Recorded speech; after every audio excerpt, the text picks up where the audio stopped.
यही चीज़ ऐड कर रहा हूँ कि इलेक्शन कमीशन ने इस बात का सख्ती से नोटिस लिया, जब नॉमिनेशन पेपर जमा हो चुके हैं, जांच पड़ताल का अमल मुकम्मल होने वाला है, तो उन्होंने नोटिस लिया, चीफ सेक्रेटरी और आईजी पंजाब को कहा कि इनको तहफ़्फ़ुज़ फराहम करें और हम साफ और शफाफ इलेक्शन पर कोई नोटिस तो वो कागज़ का टुकड़ा बन गया जिसमें बैठ के पकौड़े ही खा ले, मेरे ख्याल से बेहतर होगा, क्योंकि वो आईजी साहब ने तो उसको इम्प्लीमेंट नहीं किया। मैं कल आरओ के ऑफिस गया हूँ, इम्तियाज़ साहब के, शेख इम्तियाज़ साहब के नॉमिनेशन पेपर्स के लिए, वहाँ 25 पुलिस वाले खड़े हैं, उन्होंने कहा आप अंदर ही नहीं जा सकते। सिक्योरिटी के लिए खड़े हैं ना सर? नहीं, मेरी सिक्योरिटी तो उनका क्या काम है, सेकेंडरी प्रपोजर के आईडी कार्ड्स वेरीफाई करें वहाँ पे। नॉमिनेशन पेपर्स के अंदर क्या, नॉमिनेशन पेपर्स के अंदर क्या कोई नकली बम रखा हुआ है किसी ने अंदर, क्या रखा हुआ है, ये क्या बात हुई? बहुत सारे बंदे इश्तिहारी है ना, वो तो चेक करते हैं ना।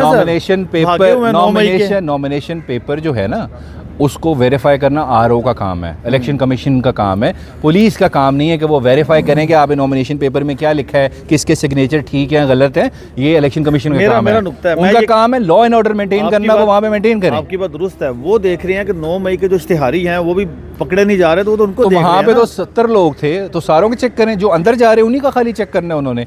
कैंडिडेट्स ही हैं ना प्रोक्लेम्ड ऑफेंडर्स, वो तो नहीं थे ना, कैंडिडेट होते तो उन्होंने पहचान के पकड़ लेना था। ये तो सबको चेक करें कि किसी तरह हम एक ऐसे शख्स को जिस पे कोई केस नहीं है लेकिन वो सेकेंडरी प्रपोजर है, उसको आइडेंटिफाई करें और वहाँ से वो ऐसे हो रहा है कि 10 दिन पहले वो उस हल्के में था और फिर पता चला कि रातों रात वो दूसरे हल्के में चला गया, यानी 23 कुनिंदा तब्दील हुआ है। जी, ये भी एक काम चल रहा है, अभी उस पर हम काम कर रहे हैं, उस पर अभी उस पर हम नहीं हुए हैं, उस पर अभी हम काम कर रहे हैं। इस पर हम पूरा वाइट पेपर इशू करेंगे कि बहुत सारे, ये लतीफ़ खोसा साहब के साथ भी हो चुका है क्या कि उनका भी वो रातों रात दूसरे हल्के में शिफ्ट हो गया उसका वोटर, उनका जो खोसा साहब का भी तजवीज़ कुनिंदा दूसरे हल्के से, लतीफ़ खोसा या खुरम लतीफ़ खोसा, दोनों में से किसी एक के साथ ये हुआ है। और ये अभी और जगहों पे भी ये इशू आएगा। ये हमें कुछ बड़ी कुछ स्ट्रॉन्ग किस्म की एक वेल प्लान्ड ईवल गेम लग रही है। आई डोंट नो कौन कर रहा है, लेकिन हो रहा है। खैर, कोर्ट है, अल्लाह का शुक्र है, और कोर्ट खुली हुई है।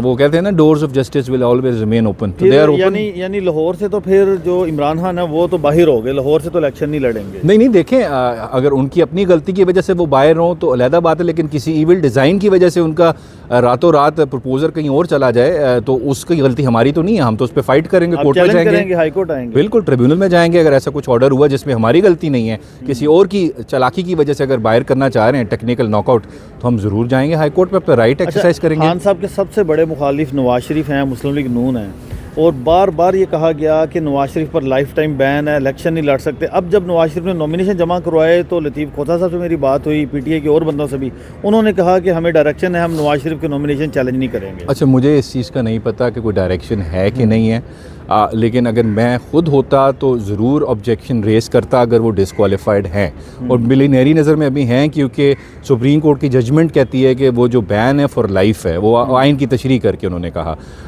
लेकिन वैसे ऑन अ लाइटर नोट, अगर वो कि मेरे ख्याल से वो अभी तो क्वालिफाइड अगर बन भी बच जाएँ आरओ की नज़र में, तो फिर अब पाकिस्तान की आवाम तो क्वालिफाई नहीं करेगी ना, वोट तो नहीं देना। आपकी नज़र में नवाज शरीफ बज़ाहिर इलेक्शन लड़ने के लिए क्वालिफाई नहीं है, और अच्छा केस, मेरा व्यू यही है, सुप्रीम कोर्ट की जजमेंट की रूह में अभी उनका स्टेटस जो है, क्योंकि अभी इसी वजह से काजी फायद ईसा साहब ने वो केस भी लगाया है कि लाइफ टाइम है कि नहीं, that means there is a grey area, उस पर क्लियर नहीं है।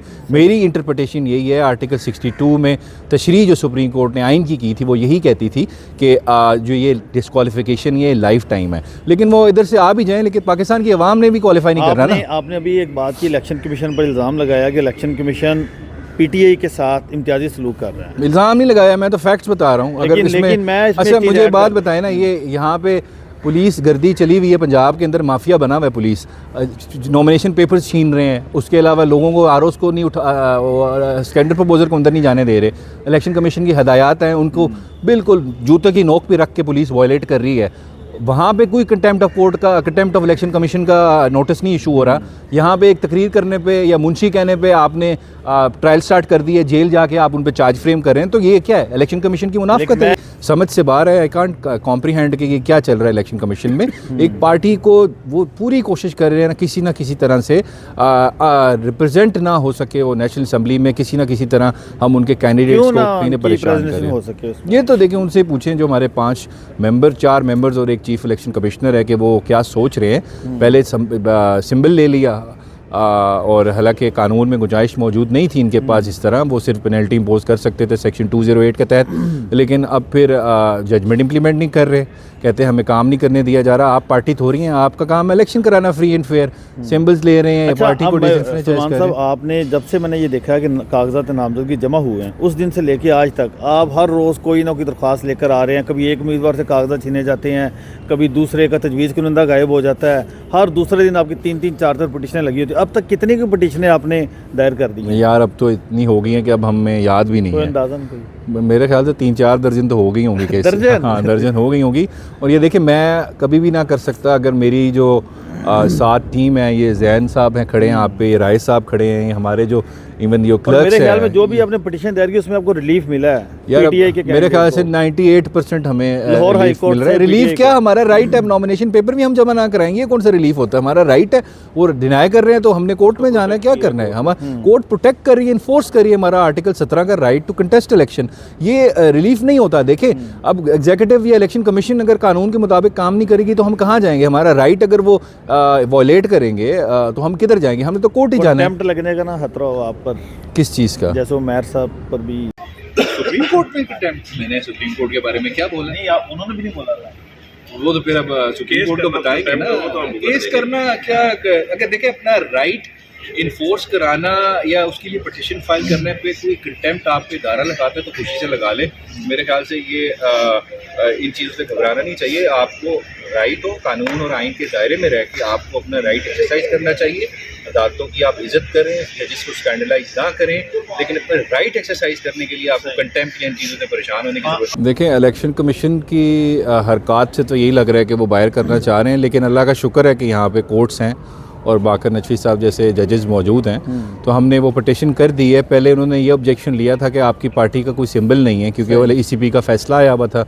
वो पेशावर हाई कोर्ट देखे, जब गौहर साहब ने लिस्ट भेजी थी इलेक्शन कमीशन ऑफ पाकिस्तान को, तो इलेक्शन जब इधर यहाँ पे ROs के पास डॉक्यूमेंट सबमिट हुए तो उन्होंने कहा कि आपका पार्टी का स्टेटस जो है इस वक्त एग्जिस्ट नहीं करता, उसका कोई सिंबल नहीं है। तो फिर उनको कहा गया कि आप इसको कंसीडर कर लें क्योंकि पेशावर हाई कोर्ट में चैलेंज हो रहा है। लेकिन फिर वो चैलेंज इलेक्शन कमीशन ने बात नहीं मानी, फिर चैलेंज हो गया, इलेक्शन कमीशन का फैसला सस्पेंड हो गया और उसमें फैसले में लिखा हुआ है कि आप वेबसाइट पे पब्लिश भी कर दें सिंबल दोबारा, लेकिन उन्होंने वो ऑर्डर इंप्लीमेंट नहीं किया इलेक्शन कमीशन ने। तो हम फिर यहाँ पे लाहौर हाई कोर्ट में हमने पिटिशन फाइल की कि इनको डायरेक्शन दे के। लेकिन आपको याद होगा लाहौर हाई कोर्ट का वो वाला ऑर्डर जिसमें रिटर्निंग अफसरान को मुअत्तल किया गया था, वो तो फौरी उन्होंने अमल दरामद कर दिया था। यही तो कह रहा हूँ, इलेक्शन कमीशन की बदनीति जो है वो हमें अब से नहीं, पिछले 6 महीने से साफ नजर आ रही है। जब ऑर्डर इंप्लीमेंट करना होता है तो फौरन कर देते हैं। इख्तिलाफ है किसको?